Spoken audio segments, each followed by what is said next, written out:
અપેક્ષા છે કે આ બજેટમાં ગુજરાતના ખેડૂતોનું દેવું માફ થશે અને ખેતીવાડી સિંચાઈ માટે ખેડૂતોને 24 કલાક વીજળી મુફ્ત આપવામાં આવશે।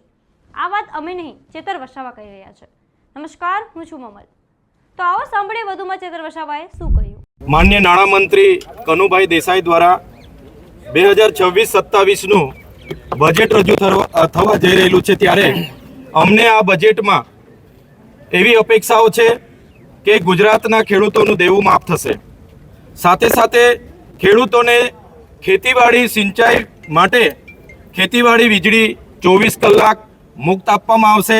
ઘર વપરાશની વીજળી 300 યુનિટ સુધી ફ્રી આપવામાં આવશે।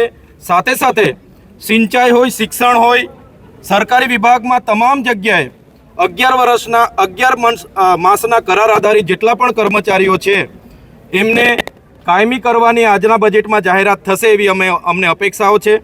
સાથે સાથે ગુજરાતમાં જે કુપોષણ છે એના નિવારણ માટે પણ સુચારું આયોજન આજના બજેટમાં કરવામાં આવ્યું હશે। સાથે સાથે જે નર્મદા હોય, એનું જે કઢણા હોય, ઉકાઈ હોય કે જે પણ જળાશયો બન્યા છે એનું સિંચાઈનું પાણી પણ આદિવાસી વિસ્તારો સહિત તમામ વિસ્તારોમાં પૂરતું વ્યવસ્થા પ્રમાણે પહોંચાડવાનું આજના બજેટમાં આયોજન હશે।